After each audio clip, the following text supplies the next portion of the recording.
خوشالۍ زه په خپل لار خوشالۍ. زمونږ ستاسو د نن ورځې اتل ورور همدا دی چې په دغه شکېدلو بوټانو باندې ګرځي او د خلکو درانه بارونه وړي او مزدوري کوي. موږ ډېره دا پوښتنه نه کوو چې کور کې د حالات څنګه دی، ځکه د دې بوټان خبرې کوي، تاسو خپله وګورئ.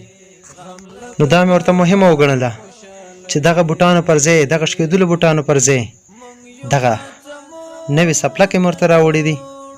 دا باچئ زما ورور. زه په خپل لار جوړ سترګې مو د اوښکو پیالې.